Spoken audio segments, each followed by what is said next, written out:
Kollapur RID golden jubilee celebrations ఘనంగా జరుగుతున్నాయి. రెండో రోజు సంబరాల్లో hero Vijay Devarakonda special attraction గా నిలిచారు. ప్రభాత పేరులో మొదలైన కార్యక్రమాలు విజన్ 2050 ఆవిష్కరణతో ఉత్సాహంగా సాగాయి. మై హోమ్ గ్రూప్ అధినేత డాక్టర్ జూపల్లి రామేశ్వరరావు పునర్నిర్మించిన రాణి ఇందిరాదేవి ప్రభుత్వ హైస్కూల్ను చూసి పూర్వ విద్యార్థులు మురిసిపోయారు. కొల్లాపూర్లో ఆర్ఐడి స్వర్ణోత్సవ సంబురాల్లో రెండో రోజు ప్రభాత పేరి పేరుతో పూర్వ ప్రస్తుత విద్యార్థులు భారీ ర్యాలీ తీశారు. ఈ సందర్భంగా జరిగిన సభలో హీరో విజయ్ దేవరకొండ సందడి చేశారు. ప్రతి ఒక్క స్టూడెంట్ సక్సెస్ బాటలో నడవాలని ఆకాంక్షించిన దేవరకొండ విజయ్ తన తల్లి మామయ్య ఈ పాఠశాలలోనే చదువుకున్నారని గుర్తు చేశారు.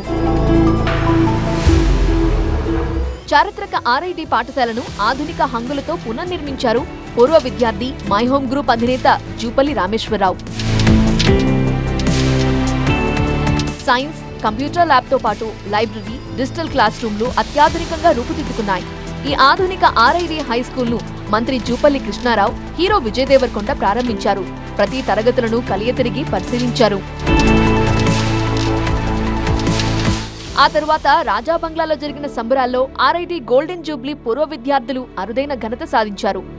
3 రోజుల పాటు జరుగుతున్న ఈవెంట్ కు international wonder book of record దక్కింది. This memorable event at RID Government School, Kollapur, Telangana has been officially recognized by the International Wonder Book of Records. ఈ సందర్భంగా ఆర్ఐడి విజన్ 2050 ఏవీని హీరో విజయ్ దేవరకొండ ఆవిష్కరించారు. సభకు చీఫ్ గెస్ట్ గా హాజరైన విజయ్ దేవరకొండను డాక్టర్ జూపల్లి రామేశ్వరరావు సత్కరించారు. ఆర్ఐడి నుండి ఇంతమంది ఉన్నత స్థాయికి ఎదగటం అభినందనీయమన్నారు విజయ్. ప్రతి ఏటా కొల్లాపూర్ వస్తానని హామీ ఇచ్చారు. ఇక్కడ కొల్లాపూర్ బ్యూటీ గురించి ఎంతో అయినాను ఈ రోజు రావడం జరిగింది, చూడడం జరిగింది. ఆల్మోస్ట్ వీఆర్ ప్లానింగ్ ప్రతి ఇయర్ వచ్చి ఇక్కడ ఉందామని ఒక ఫ్యూ డేస్. మీ ఊరు చాలా నచ్చింది, చాలా బ్యూటిఫుల్ ఊరు. వైస్ ఛాన్సలర్ల నేతృత్వంలో ప్యానెల్ డిస్కషన్ జరిగింది. సాయంత్రం జరిగిన సాంస్కృతిక కార్యక్రమాల్లో ప్రజావాగ్గేయకారులు అందశ్రీ పాల్గొన్నారు.